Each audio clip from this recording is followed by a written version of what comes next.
Dans ce podcast, découvrez le quotidien d'un tribunal correctionnel au plus près de la réalité. Exceptionnellement, l'enregistrement des audiences que vous entendrez a été autorisé. Bienvenue dans Justice en direct. Nous remercions Philippe Thiel, ancien vice-président de la Chambre correctionnelle de Chaumont.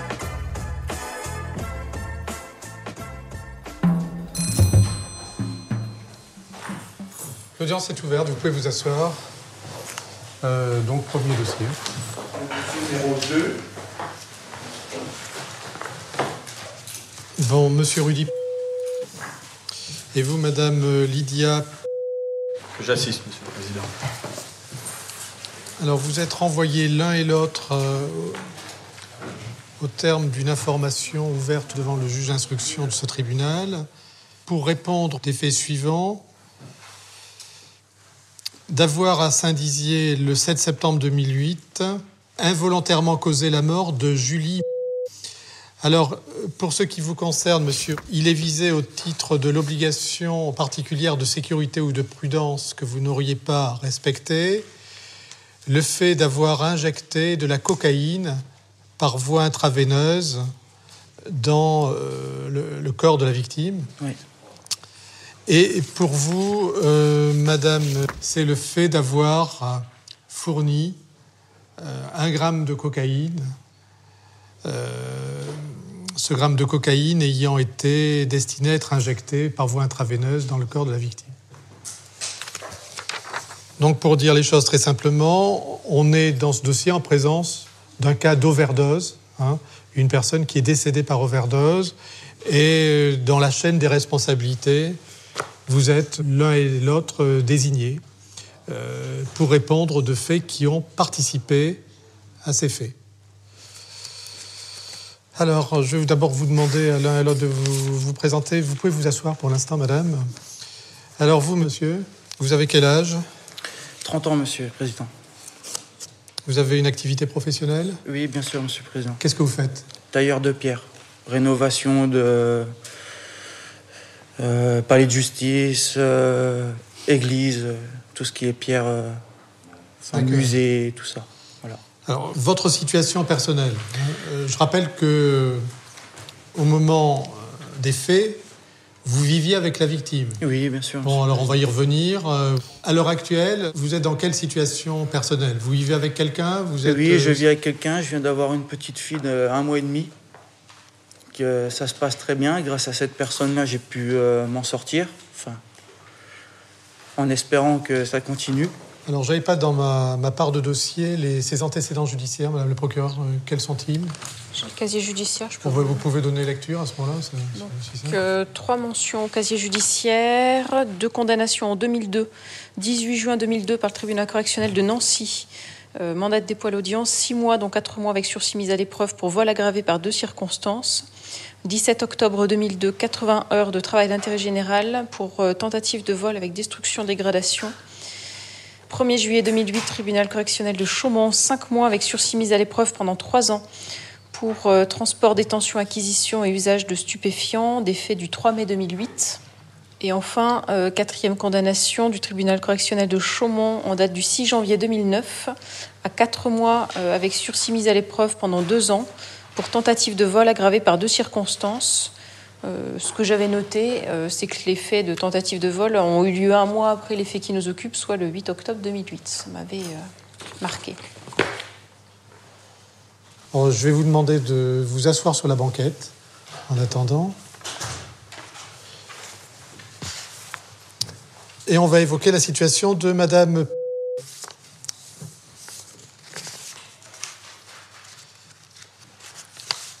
Vous avez quel âge ? 45. 45 ans. Quelle est votre situation familiale d'abord ? 3 enfants et je ne travaille pas. Vos enfants, ils ont quel âge ? Alors 18 ans, 13 ans et 12 ans. Vos rapports à la drogue, quels sont-ils ? Actuellement, j'ai un traitement. Alors, d'abord, au moment des faits, vous en étiez où ? Moi, il faut savoir que j'ai touché à la drogue il y a 5 ans. Je n'ai jamais touché à la drogue avant. Vous avez touché à la drogue il y a 5 ans. Qu'est-ce qui vous a amené enfin, assez tardivement à vous droguer, parce que quand on voit les pratiques habituelles, ce sont des gens très jeunes qui commencent, oui, bien sûr. À 15 ans, hélas, ou 20 ans. Qu'est-ce qui vous a amené à vous droguer? Vous aviez 40 ans environ. Oui. Je sais pas. Un moment de faiblesse, des problèmes, je sais pas. Vraiment, j'ai eu plein de problèmes. La faiblesse, j'en sais rien. Franchement, même moi, je me... Attendez, c'est jamais innocent de passer Non, directement à l'héroïne. Oui. Vous avez fait quoi? Des mauvaises rencontres? Oui, aussi. Oui, voilà. Il y a eu des mauvaises rencontres. Il y a eu plein de choses qui sont arrivées là, quoi.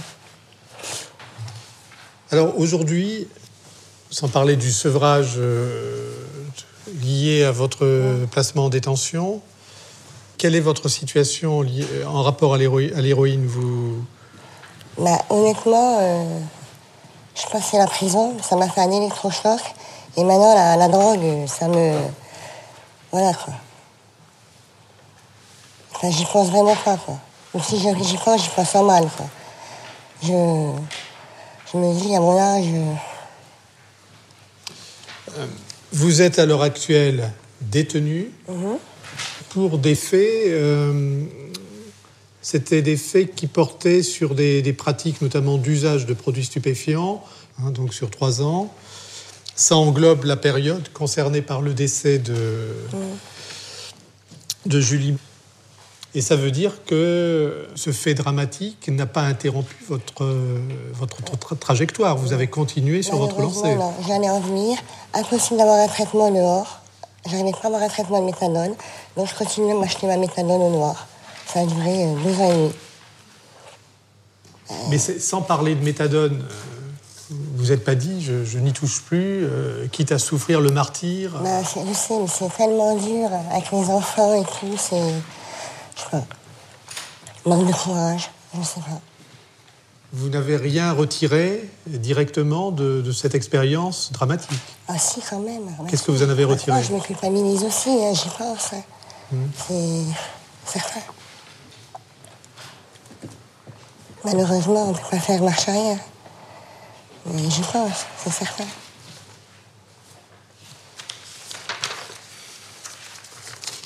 Bon, qu'est-ce que voulez-vous nous dire de plus pour vous présenter au tribunal? Rien. Je suis complètement... Tout ce qui m'arrive en ce moment...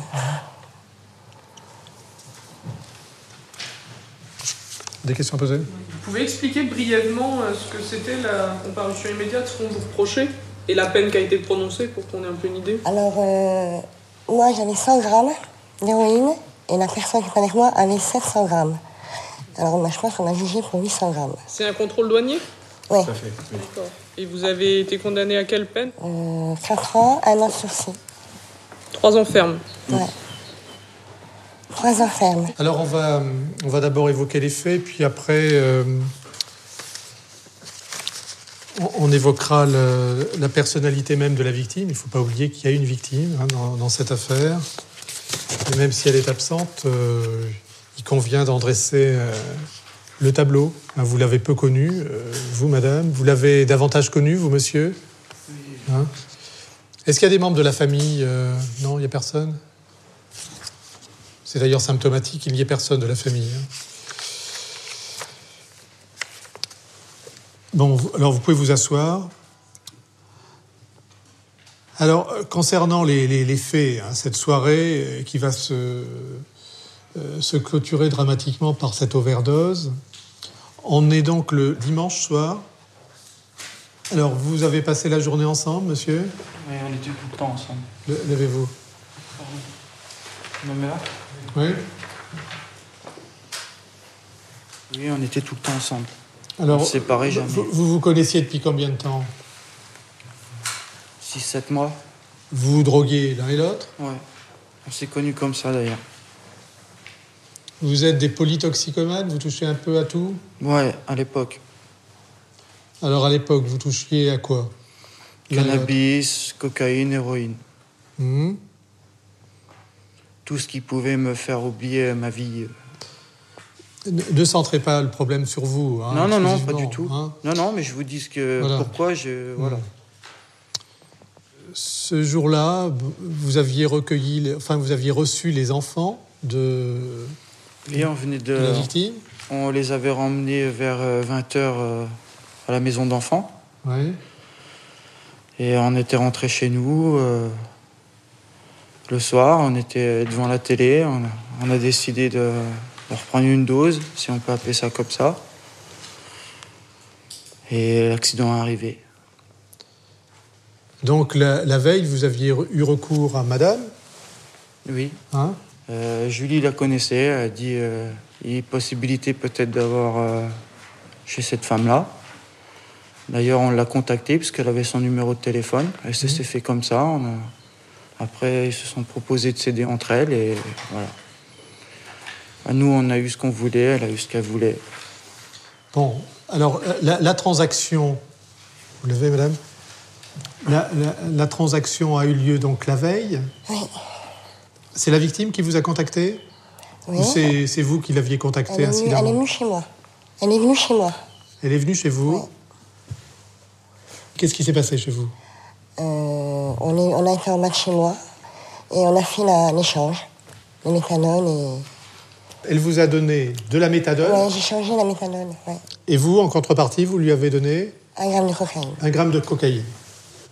Voilà, donc vous aviez ce gramme de cocaïne à votre disposition. Vous aviez décidé de l'utiliser à deux, Oui, à deux, oui. hein, et de l'utiliser le dimanche soir après le départ des enfants. Vous ne vouliez pas que les enfants soient les spectateurs de votre prise de drogue. Jamais, en aucun cas. Bon. Mais dans le cas précis, Oui. comment avez-vous procédé? J'ai pris ma cuillère, ma seringue. J'ai rempli ma seringue d'eau avec la petite fiole. J'ai pris mon petit désinfectant, je me suis désinfecté. J'ai ouvert la bonbonne. J'ai pris le contenu de la bonbonne, j'ai mis dans la cuillère. J'ai injecté mon eau, j'ai mélangé. J'ai mis mon coton. Après, j'ai introduit la seringue dans le coton pour filtrer. J'ai aspiré le produit et je me le suis injecté. D'accord. Quelle a été la réaction de votre organisme à la suite immédiate de cette injection à laquelle vous procédiez? C'était assez fort. Alors, c'est assez fort, c'est-à-dire quelles J'ai ont en été les cocaïne, conséquences? un grand flash, un état d'euphorie, de puissance, genre rien ne vous arrive. D'accord, ça c'est les effets psychologiques. Voilà. Moi, je parle parce qu'il y a eu un décès à la suite. Oui, je sais. Ouais. Des conséquences organiques. Moi, Est-ce que vous avez eu des palpitations? Est-ce que vous avez eu des sueurs? Est-ce que vous avez eu des phénomènes la cocaïne, de transe? La cocaïne, elle donne des sueurs et des transes. C'est son effet. Bon, est-ce que ces effets, qui sont des effets habituels de la cocaïne, étaient amplifiés ce soir-là par l'injection de ce produit? Oui. Oui? Oui. Donc, vous injectez à vous-même ce même produit qui, par ailleurs, a tué. Je vous demandais quelles avaient été les conséquences immédiates sur vous. Vous me dites que vous avez senti des conséquences qui n'étaient pas des conséquences habituelles. Si, c'est habituel, mais amplifié. Mais amplifiées. Voilà. Très amplifiées. J'irai pas dire jusqu'à très amplifié, mais c'était pas mal amplifié. Et en proportion, vous estimez avoir pris quoi lors de cette injection? La moitié, un tiers, un quart, vous savez à peu près? Non, on prenait toujours... on se volait pas, en fait. À part égale. Ça a été à part égale. À part égale, toujours à part égale. Bon. Pour quelle raison vous l'injectiez plutôt que de la prendre autrement? Il y a d'autres modes de prise de la cocaïne. Sniffer, par exemple? Parce que auparavant, je la sniffais, mais au bout d'un moment, quand c'est habituel, votre corps il s'habitue et vous cherchez toujours une façon de prendre le produit qui vous fasse de l'effet, parce que vous êtes tellement habitué. Le plus simple pour avoir de l'effet le plus rapide, c'était intraveineuse. Bon, vous en convenez, il est beaucoup plus dangereux de se l'injecter, la cocaïne, que de sniffer. Oui, mais je crois qu'à ce moment-là, on ne s'en rend pas compte. Vous dites que vous aviez une expérience de la cocaïne depuis l'âge de 17 ans. Oui, enfin, quand je pouvais me la payer, oui. Oui, d'accord, mais des injections, vous en étiez fait beaucoup dans le temps. Avec le passé, oui, je m'en suis fait quelques-uns, oui. La victime, jusque-là, elle sniffait la cocaïne. C'est à votre contact que vous l'avez convaincue de l'injecter. Ah non, elle en prenait avant. Ça, je peux vous l'assurer, monsieur. Elle se l'injectait avant ? Elle s'est déjà injectée avant. Je parle sous le contrôle des personnes qui ont examiné le dossier. Non, mais je me doute bien que vous ne dites pas ça pour rien, mais moi, d'après ce que je savais d'elle, on était tout le temps ensemble, on parlait souvent ensemble. Elle l'avait déjà fait, monsieur le juge. Vous l'avez un peu connue, mais je pense surtout à travers le dossier.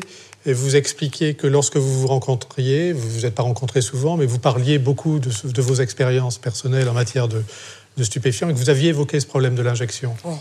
Oui. Alors, qu'est-ce que vous vous étiez dit ? Qu'est-ce que vous lui aviez dit ? Qu'est-ce qu'elle avait dit ? Que j'avais peur. Ça me faisait peur. Voilà. Moi, je l'ai jamais fait, donc... Oui. L'injection, elle l'avait commencé apparemment récemment. Oui, ça faisait pas longtemps. Ouais. C'était récemment, et c'était apparemment au contact de ce monsieur. Bah, elle avait... Non. Non ? Je sais rien, mais après... Vous lui aviez évoqué la dangerosité de ce procédé ? Voilà, ouais. Qu'est-ce qu'elle disait ? Elle me disait non, j'ai confiance en lui, pas de problème. Mais que ? Elle me disait qu'elle avait confiance en lui. Qu'elle avait confiance en lui.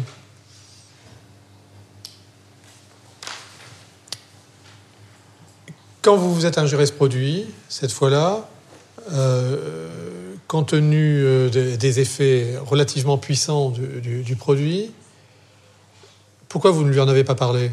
Si, je lui Vous lui en avez parlé ? Bah, elle me voyait, elle était avec moi, elle me voyait... Non, vous avez dit que vous l'aviez fait dans votre coin. Oui, d'accord, mais après... Elle n'était pas là. Après, quand moi je me suis fait l'injection, j'ai sorti la salle de bain, j'étais le rejoindre. Donc elle m'a vu. Oui. Je lui ai dit, wow, c'est de la bonne qualité. Voilà. C'est de la bonne qualité, c'est différent de dire, c'est fort, c'est très fort. Bah, nous, on se comprend quand on est dans ce monde-là. C'est ce que ça veut dire, oui. Après, je vous dis la vérité, je ne suis pas là pour mentir. Alors, vous avez fait cette injection, et ensuite, une quarantaine de minutes après, vous lui avez fait, à elle, une injection. Son injection à elle, oui. Alors, vous procédiez ainsi, vous l'avez expliqué, vous pouvez nous réexpliquer pourquoi. Oui, parce que quand elle ne le faisait pas elle-même. Ça arrivait qu'elle faisait elle-même, mais le problème, c'est qu'elle avait des petites veines.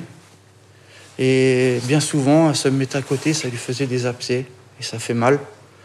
Alors, pour éviter que ça se fasse des abcès et que ça se voie, elle me demandait de le faire comme ça. Moi, je le faisais plus proprement. Voilà. Vous avez fait de la même manière que pour vous ? Exactement de la même manière. Avec un kit également ? Avec un kit également. Quelle a été la réaction à la suite de la piqûre ? À la seconde que j'ai été injecté, elle m'a serré la main, elle me dit ça va pas. Mais je dis mais si, ça va aller. Et là, elle s'est mise à...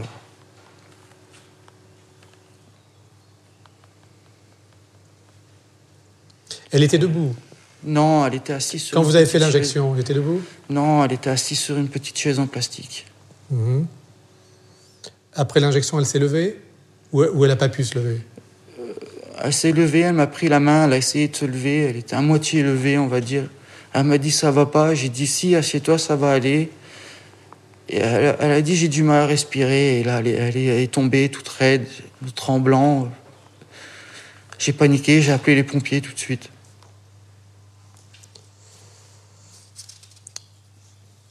Vous, il y a 45 minutes que vous aviez pris le produit, un produit très fort. Est-ce que vous étiez en état de lui porter secours d'une manière utile ? J'ai essayé de faire tout ce que je pouvais. Qu'est-ce que vous avez tenté de faire ? Essayer de la calmer, essayer de lui faire du bouche à bouche, du massage cardiaque. J'ai appelé les pompiers en même temps, j'étais paniqué. Les pompiers m'ont rappelé, ils ont mis un temps infernal à venir. Et ça, j'ai envie de le revivre pour rien au monde, j'ai envie de le revivre. Rien que d'en parler, là, ça m'horripile. Dans le lieu où vous habitiez, il y avait des voisins immédiats ? Ouais, mais des voisins qui en ont rien à foutre. Est-ce que vous êtes allé les appeler? Excusez-moi. Est-ce que vous êtes allé les appeler, vos voisins? Oui, j'ai été les appeler. Ils ne se sont pas déplacés? Pas tout de suite. Mhm. Parce qu'on n'était pas en très bons termes avec eux. Bon, alors les pompiers vont venir et elle va décéder très rapidement, hein, quelques instants après l'arrivée des pompiers. Ils m'ont pas dit ça tout de suite, alors je Oui. sais pas exactement ce qui est arrivé. À l'hôpital, ils m'ont dit qu'ils ont essayé. Bon, il est indiqué dans la procédure qu'ils vous ont écarté, bien entendu, du lieu du traitement de la victime, puisque vous étiez dans un état d'énervement en plus. J'étais paniqué. Mais oui, non, mais vous aviez surtout pris de la cocaïne, donc vous n'étiez pas en état de faire quoi que ce soit. Ouais, mais je crois que la cocaïne, l'effet, il avait disparu. Quand vous voyez l'être que vous aimez qui part comme ça pour une connerie pareille, il n'y a plus de cocaïne qui tienne. L'effet, il a parti direct. Il y a 2 enfants derrière. Et s'il fallait choisir, hein, tout de suite, là, à l'heure actuelle, j'aurais préféré que ça arrive à moi, pas à elle. Oui, monsieur, il fallait y penser avant aussi, hein, tout ça. Oui, quand vous êtes dans ce monde-là, vous y pensez, vous croyez que ça arrive qu'aux autres.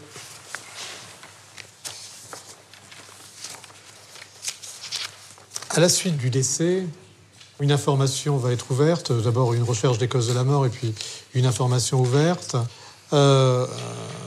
Il s'agissait d'examiner à la fois des prélèvements effectués sur le corps de la victime, prélèvements urinaires, prélèvements sanguins, mais également un certain nombre d'éléments retrouvés sur la scène du décès.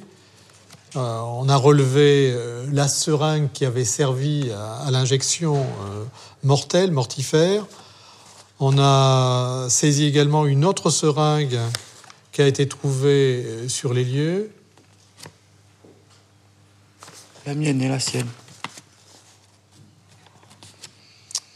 On a également saisi un DVD sur lequel il y avait de la poudre. C'est là que c'est qu'on préparait notre truc.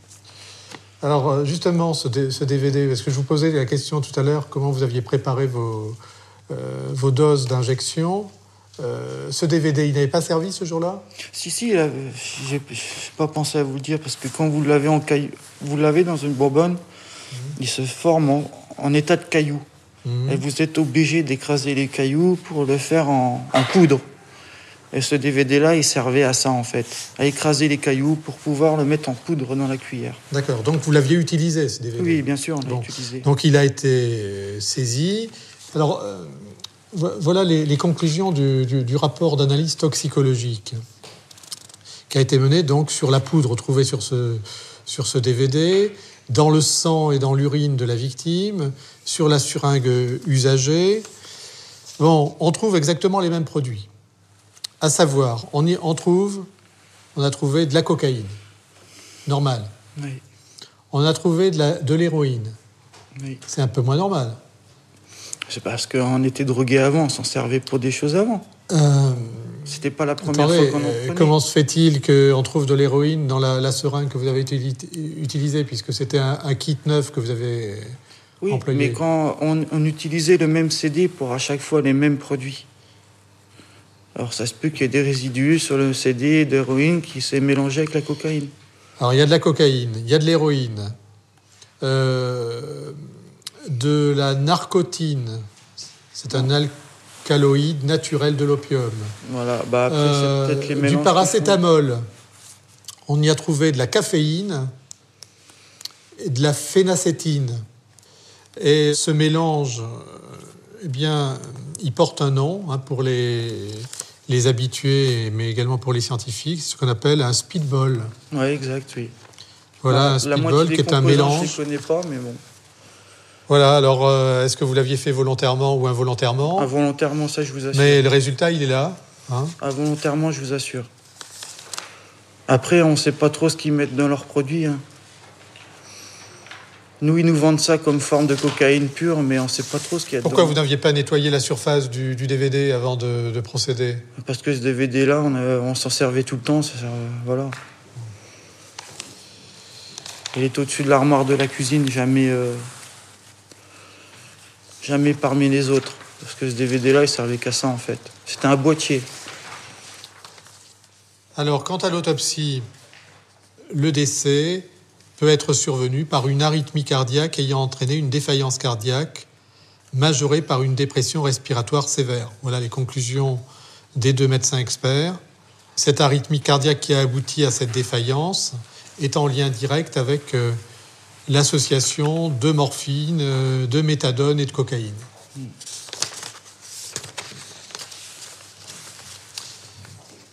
Alors, un élément des faits qu'on n'a pas encore évoqué, la petite cuillère que vous aviez utilisée pour les doses et puis pour la seringue, cette petite cuillère, pourquoi l'avez-vous fait disparaître? J'ai fait disparaître? Oui. Comment ça, j'ai fait disparaître? Bon, écoutez, je ne rêve pas. La petite cuillère, vous l'avez jetée dans les toilettes du commissariat de police. Ah, parce que je l'avais sur moi. Ouais. Ah, moi, je voyais pas ça comme ça, monsieur. Non, mais je pensais que j'avais fait disparaître ça chez moi, en fait. Ah bah, vous l'avez fait disparaître. Oui, pas disparaître. Oui, j'ai fait mes poches dans le commissariat. Des investigations. Hein. Ouais. Mais de toute façon, Alors, je voulais pas plus cacher que ça, parce que j'ai quand même appelé les pompiers. J'ai rien caché du tout. J'ai pas pu cacher les alors, seringues. Pourquoi cette petite cuillère, vous l'avez subtilisée? C'est parce qu'en cas où, à la fouille, voilà, que je voulais pas qu'on me voie comme plus que ce que je n'étais, comme un drogué. Et je l'ai jeté machinalement dans les poubelles. Pas rien de écoutez, plus. c'est pas innocent de la cacher dans sa poche, dans la poche de son pantalon. Non, puis, je ne l'ai pas caché, c'était machinalement, monsieur le juge. Pourquoi j'aurais caché la petite cuillère et pas le reste? Pourquoi j'aurais fait ça? Je vous pose la question. Je l'ai fait machinalement. Vous savez, quand il arrive un truc comme ça, vous réfléchissez pas. Vous pensez qu'à une chose, c'est de sauver celle qui est en train de mourir. Pas à cacher les choses. Parce que moi, j'en avais rien à faire, moi, de cacher les choses. Moi, ce que je pensais, c'est de la sauver, elle. Parce qu'il y en a beaucoup que je connais qui auraient vu ça, ils seraient partis. Et ils auraient fait style de rentrer, la laisser comme ça. Style, je suis rentré, elle est morte. Il y en aurait beaucoup qui auraient fait des choses comme ça. Et moi, je suis pas comme ça. Je suis un être humain. J'ai fait mes erreurs, je les assume. Et pour rien au monde, je voulais qu'elle meure. Certainement pas. Au moment où ça s'est passé, vous avez imaginé que ça puisse vous entraîner devant le tribunal ou pas du tout? Si, quand même. Mais au moment même? Au moment même. Si, vous comprenez que vous êtes dans une merde grave, excusez-moi du terme, mais... Vous l'avez compris tout de suite? Bien sûr.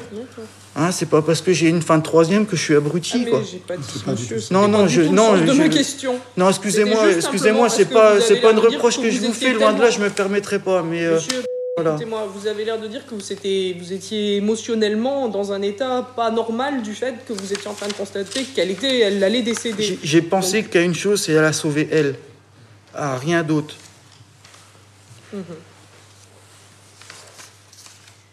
Et je vous dis, ça sera à choisir, j'aurais préféré moi partir. Vous aviez déjà assisté à des problèmes cardiaques suite à la prise de... Jamais, madame. Vous aviez déjà... Ça a été évoqué? Vous fréquentiez Jamais, des gens madame. du milieu stup qui avaient déjà connu ça? Jamais, madame. Vous saviez ce qu'il fallait faire, pas faire? Pas plus que ça, madame. Moi, tout ce que j'ai pu faire, c'est d'appeler les pompiers et de rester auprès d'elle, c'est tout.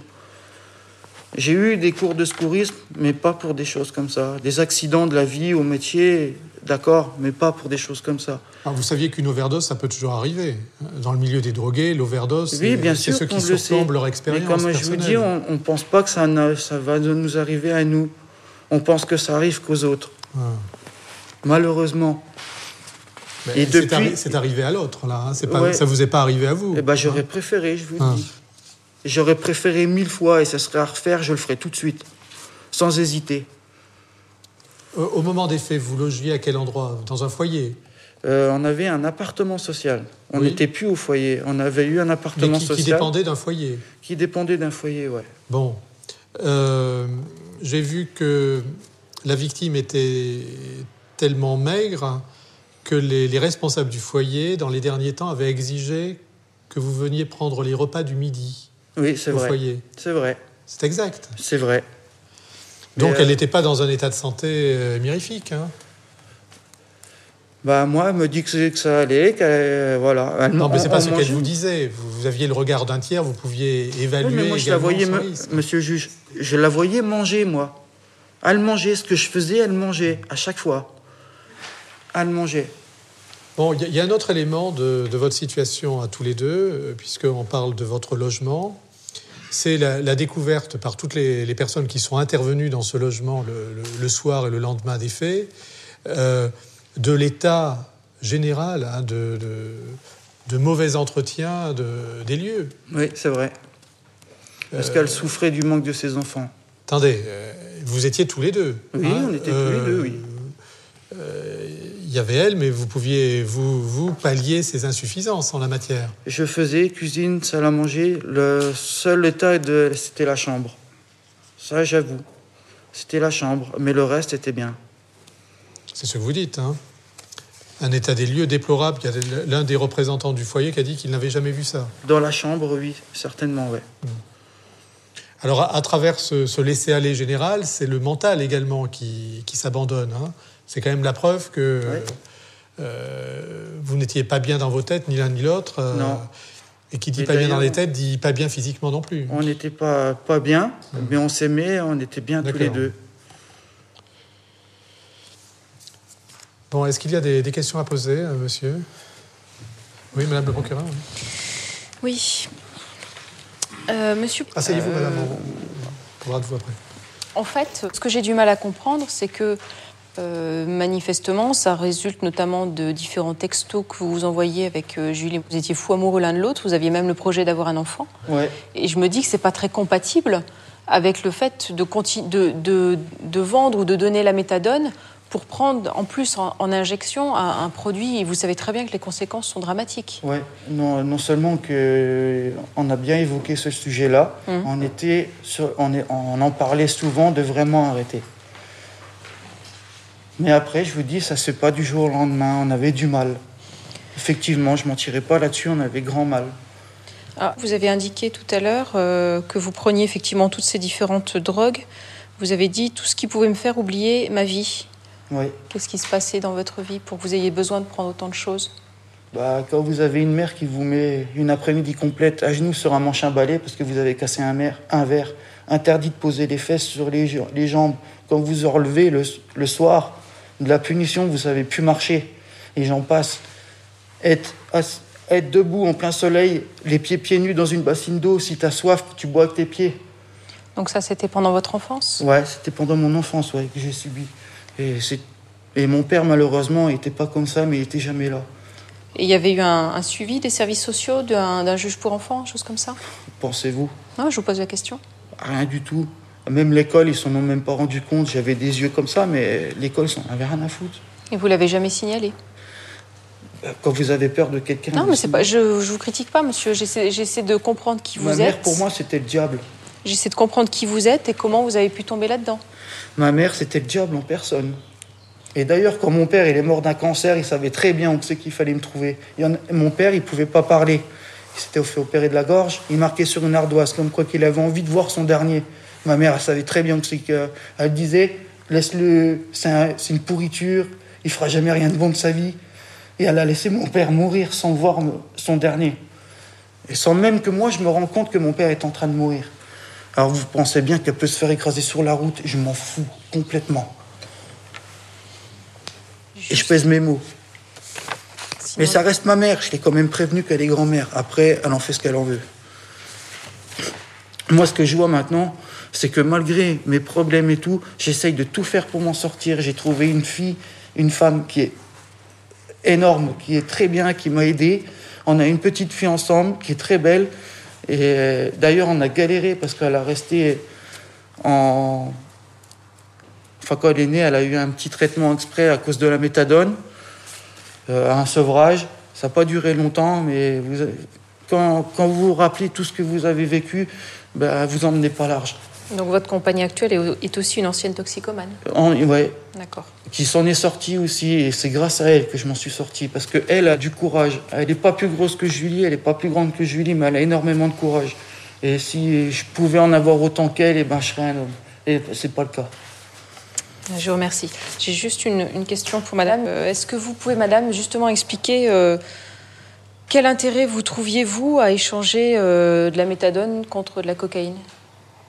Moi, parce que je n'arrivais pas à avoir un traitement. Oui, mais vous voyez, monsieur nous indique que finalement, ça faisait plus d'effet d'avoir de la cocaïne que de prendre de la méthadone. Donc, vous, personnellement, votre choix? Moi, c'est pour me soigner. Et vous preniez en plus de la cocaïne ou pas? Ah non, ça m'arrivait une fois de temps en temps, la cocaïne, mais vraiment rarement. Parce que là, vous aviez indiqué, à moins que j'ai mal compris, mais il me semble que vous aviez indiqué que qu'en fait, vous aviez acheté 2 grammes et vous en avez vendu, enfin, échangé un contre... Et le gramme qui vous restait, vous l'avez utilisé, vous? Oui. D'accord. Ça arrivait rarement, mais non, ça arrivait. Ok, merci. Alors, on reste sur vous quelques instants, madame. Quelle a été votre impression lors de la prise de ce produit? Comme d'habitude. Normal. Est-ce que vous avez estimé que c'était de la cocaïne pure ou est-ce que ça pouvait être un produit coupé? Je sais pas. Je connais rien, mais elle est assez forte, oui, mais... Est-ce que vous avez déjà goûté d'une manière ou d'une autre ces produits qu'on appelle le speedball, ces mélanges? Oui. Vous les avez goûtés de quelle manière? Par injection? Ah non. Par sniffage toujours? Et c'est très différent? Ah oui. C'est très différent de la cocaïne? Ah oui, bien sûr. Et là, vous êtes affirmatif, le produit que vous avez vous-même goûté, c'était de la cocaïne? Ah oui, bien sûr. Essentiellement de la cocaïne? Oui, bien sûr. Il vous a fait les effets habituels de la cocaïne? Voilà, palpitations, sueur, Oui, d'autres questions? Bon, s'il n'y a pas d'autres questions pour vous, vous pouvez aller vous asseoir, monsieur. Merci, monsieur le juge. Oui, alors, encore une? Une question à madame. Non, à madame, vous pouvez. Si j'ai bien compris, la jeune femme qui est décédée, vous avez expliqué qu'elle se l'injectait. Oui. Est-ce que vous aviez dit tout à l'heure que ça vous faisait peur? Oui. Pourquoi est-ce que vous lui en avez fourni? Est-ce que ça vous a pas traversé l'esprit ce qui se passe aujourd'hui? Honnêtement, là, je n'ai pas pensé à ça. Non. Pour moi, c'est... Je pensais que ça n'arriverait jamais. Ça vous faisait peur, mais pas suffisamment pour penser que ça allait arriver. C'est ça? Ouais. Dernière question concernant ces problèmes de drogue. Bon, en général, les drogués, ce qui les inquiète le plus, c'est la sécurisation de leur source, savoir d'où vient le produit. Vous-même, vous aviez pris des garanties suffisantes de l'origine, sinon du produit lui-même, mais de la personne qui vous la fournissait? Non, franchement, non. Est-ce que la personne qui vous la fournissait, c'était une personne avec qui vous aviez un lien de confiance suffisant? Vous n'avez pas voulu nous dire qui c'était. Dans ce milieu-là, vous savez, c'est un drôle de milieu. Il n'y a pas de confiance. Donc il n'y avait aucune garantie? Non, franchement, non. Vous ne saviez pas si le produit était bon ou pas? Non.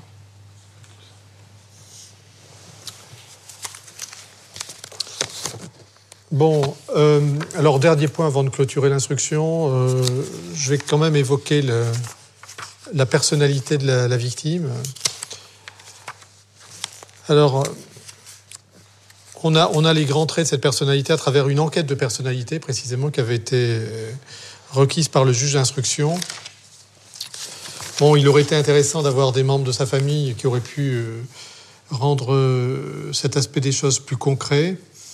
Alors, ce qu'on peut dire là concernant ses 2 parents vont se séparer alors qu'elle a 2 ans et elle va vivre avec son père qui va avoir sa garde exclusive et il va assumer cette garde jusqu'à ce qu'elle ait l'âge de 11 ans ou alors elle va rejoindre sa mère jusqu'à l'âge de 18 ans. Alors, il est indiqué dans l'enquête que très rapidement, avant même sa majorité, elle n'a pas eu de bonne fréquentation, elle n'a pas rencontré les personnes qu'il fallait. La majorité des personnes qu'elle a côtoyées étaient des drogués. Vers l'âge de 16-17 ans, elle a fait la connaissance d'un nommé Youssef. Très rapidement, elle va être battue par cet homme avec lequel elle a vécu. Battue alors même qu'elle était enceinte du premier enfant. Et tous les témoignages récoltés font état du début de sa toxicomanie active à l'occasion de cette vie avec cet homme. Elle va difficilement se séparer du père de ses enfants. Et puis, après avoir fait une brève rencontre, elle va finir par vous trouver, monsieur Rudy. L'impression que vous avez laissée auprès des personnes qui l'ont fréquenté, c'était une mauvaise impression. Vous sembliez complètement shooté, replié sur vous-même.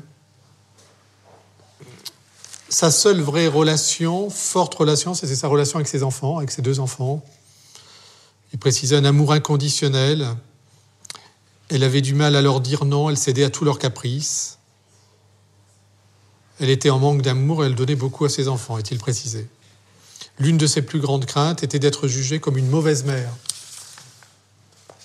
Il est indiqué qu'elle souhaitait dans les derniers temps avoir une vie active. Elle s'était inscrite notamment à l'école de la 2e chance. Voilà alors la conclusion de la psychologue qui a mené cette enquête sociale, assez éloquente. Tous sont unanimes sur le fait que Julie n'a pas toujours fait les bonnes rencontres, que ses compagnons ont eu plutôt tendance à la tirer vers le bas. Tout le monde dit la phrase qu'elle ne méritait pas ça.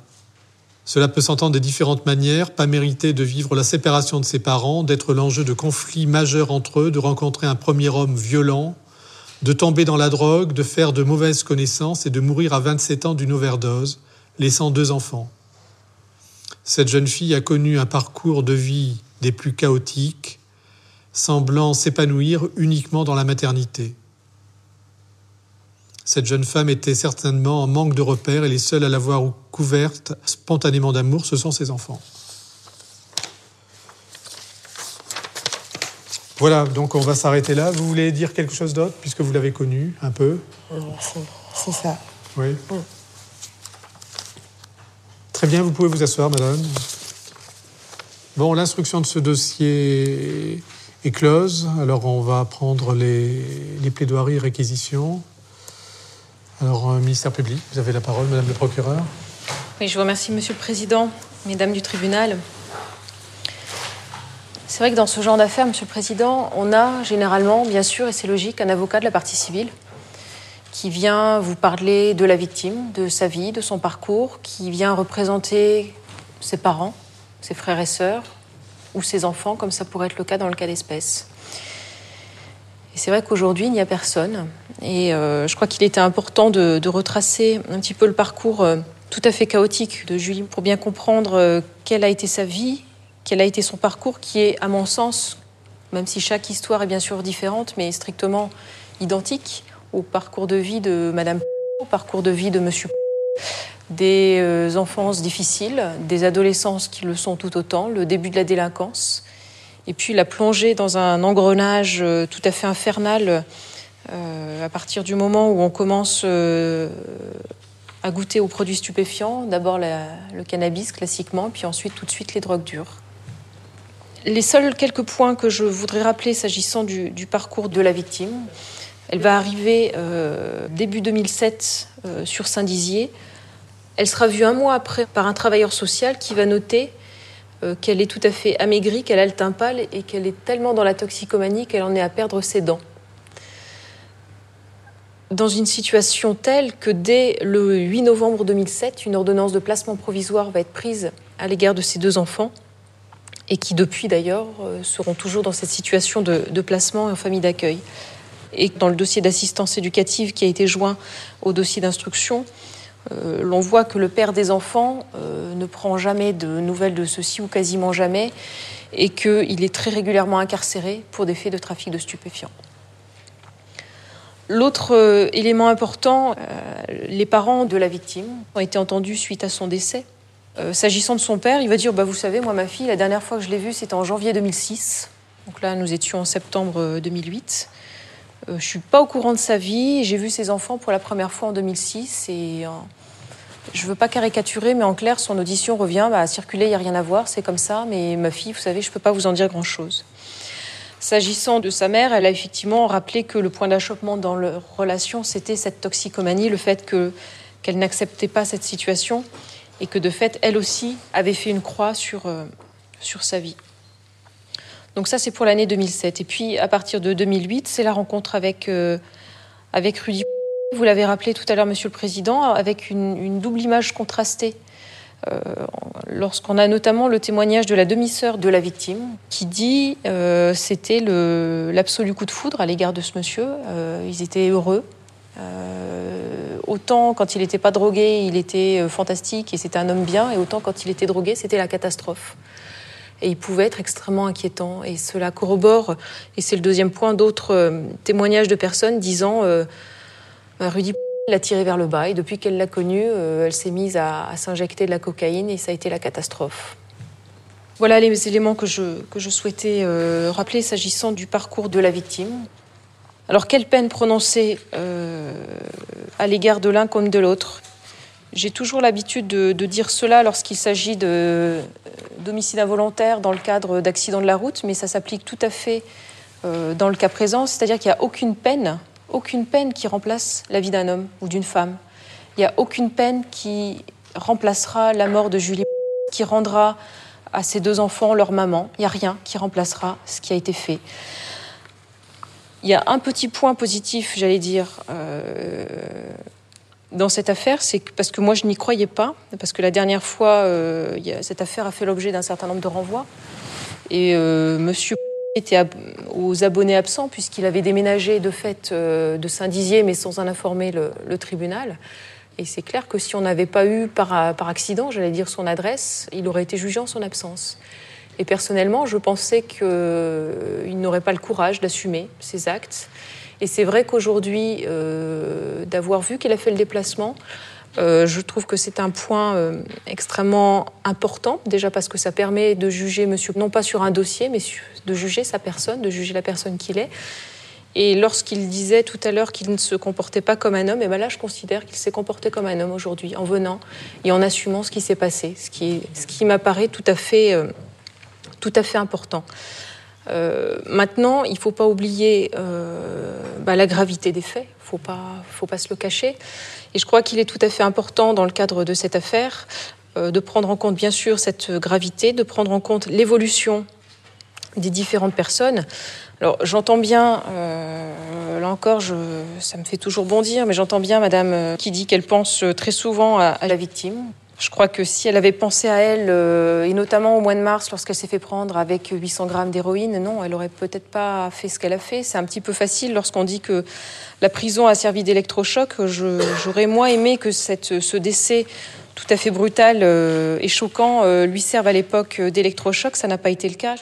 Donc je vous demanderai, pour l'un comme pour l'autre, Monsieur le Président, Mesdames du tribunal, d'entrer en voie de condamnation, de prononcer à l'encontre de l'un comme de l'autre une peine strictement identique, à savoir une peine à hauteur de 3 ans d'emprisonnement, mais qui pourra être assortie en tout ou partie d'un sursis avec mise à l'épreuve, comportant, là encore, bien sûr, principalement une obligation de soins, c'est important, parce que la rechute, elle est très facile, et que je ne pense pas qu'il soit acceptable qu'il y ait une deuxième overdose, ou en tout cas de faire courir des risques quelconques, parce qu'à un moment ou à un autre, ça ira pas, parce qu'à un moment ou à un autre, il y aura des difficultés. Je vous demanderai également d'ordonner la confiscation des scellés, puisque je crois qu'il en reste dans cette affaire. Merci, Madame le procureur. La défense a la parole. Oui, Monsieur le Président, pardon, Mesdames du tribunal. Alors, ce dossier, c'est quoi ? C'est à la fois un aspect moral et social qui fait réfléchir et qui laisse, je crois, aussi songeur. C'est effectivement le décès d'une jeune femme tragiquement, ce décès est tragique. C'est aussi le décès d'une maman qui laisse 2 enfants qui vont devoir se construire eux-mêmes. C'est aussi, malheureusement, le décès d'une jeune maman toxicomane et qui n'arrivait pas à s'en sortir. Et je crois qu'on sera unanime, vous, lorsque vous prendrez votre décision, même le procureur, quand elle a fait ses réquisitions, et moi-même pour dire qu'on n'a pas le droit de mourir de cette façon-là, même si je défends aujourd'hui Madame qui est prévenue dans cette affaire.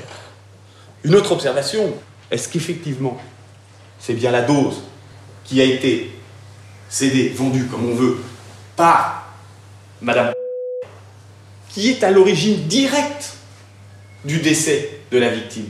Et encore une fois, la procédure, elle est contrebalance. On a une étude toxicologique qui nous fait part d'un speedball, mais on a 0,01 gramme qui ont pu être analysés. Donc j'ai un doute sur, est-ce que c'est le compagnon de la victime au moment des faits qui a fait son speedball lui-même, ou est-ce que c'est la dose qui a été vendue par Madame qui était déjà mélangée?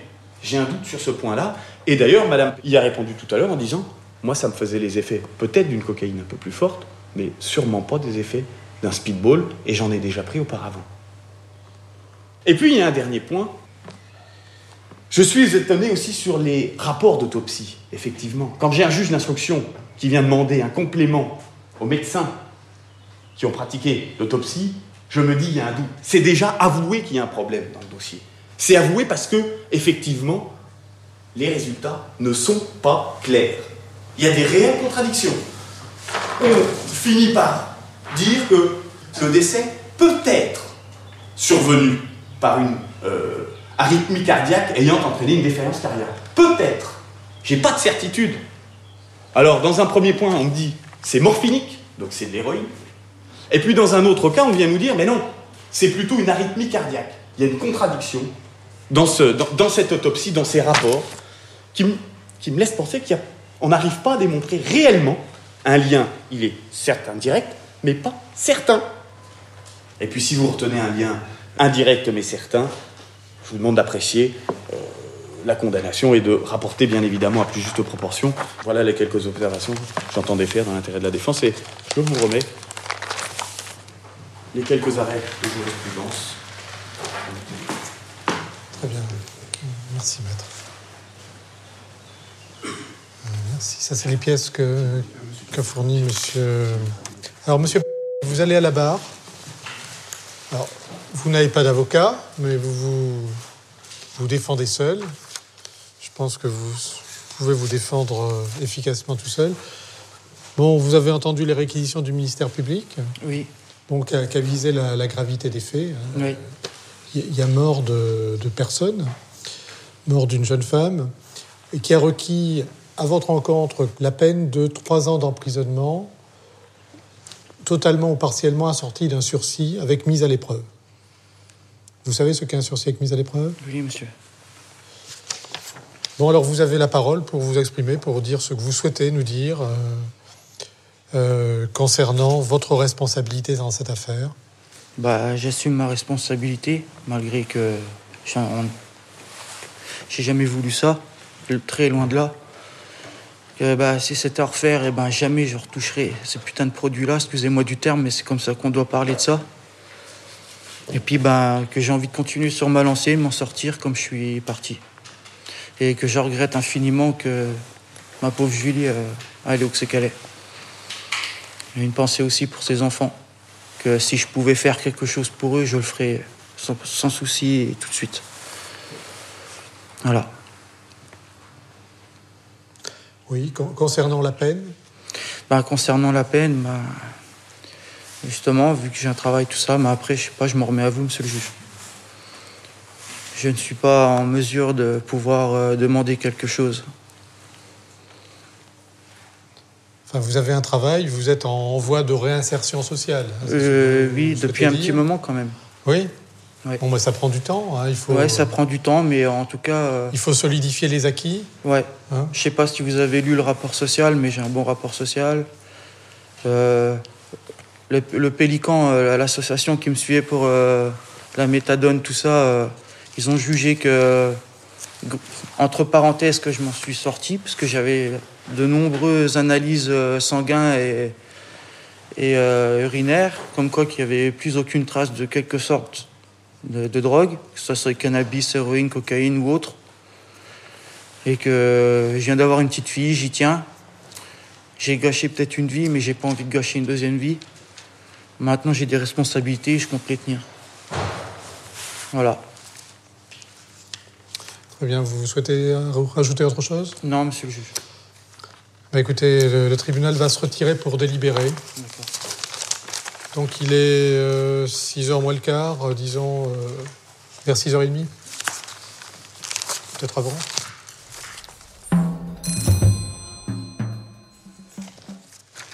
Alors, le tribunal, après en avoir délibéré, rend sa décision dans votre affaire. Monsieur Rudy, le tribunal vous déclare coupable des faits qui vous sont reprochés, vous condamne à la peine de 2 ans d'emprisonnement, intégralement assorti d'un sursis avec mise à l'épreuve, avec un délai d'épreuve fixé lui-même à 2 ans, Cette mise à l'épreuve comprendra 2 obligations. Une obligation de vous soigner, de poursuivre les soins qui sont en cours, et une obligation de travailler au sens large du terme, c'est-à-dire d'avoir une activité professionnelle ou d'être dans une logique d'emploi, rechercher un emploi, une formation professionnelle ou autre. D'accord. Le tout, c'est de ne pas rester inactif. D'accord. Madame Lydia, le tribunal vous déclare également coupable des faits qui vous sont reprochés dans les termes de la prévention et vous condamne à la même peine, c'est-à-dire 2 ans d'emprisonnement, intégralement assorti d'un sursis avec mise à l'épreuve, avec un délai d'épreuve fixé à 2 années, comprenant, là encore, une obligation de vous soigner et une obligation de travailler au sens large, tel que je le précisais. Le tribunal ordonne la confiscation des scellés de la procédure. Alors, à l'exception éventuellement du numéraire, j'aurais souhaité simplement avoir une explication. Il y a de l'argent qui a été saisi. Cet argent avait été trouvé sur les lieux mêmes, Ouais. C'est-à-dire dans votre habitation. 340 €. Ouais, je croyais qu'il y avait un peu plus. Alors, cet argent appartient à qui? Il était à Julie, c'était son RSA. Voilà. Madame le procureur, sur ce numéraire... J'ai sollicité la confiscation du tout, Monsieur le oui, Président. y compris donc après les explications sur l'origine de cet argent. Bon, le tribunal confisque l'ensemble, y compris donc le numéraire. Voilà, c'est clair dans votre esprit? Alors, vous avez 10 jours pour faire appel si vous souhaitiez que cette affaire-là soit rejugée par une cour d'appel sous un autre regard. Ça me va très bien. Voilà. Très bien, l'audience est levée. Le tribunal vous restitue, monsieur, vos pièces, vos justificatifs que vous avez eu l'amabilité de nous fournir. Voilà. Très bien, l'audience est levée.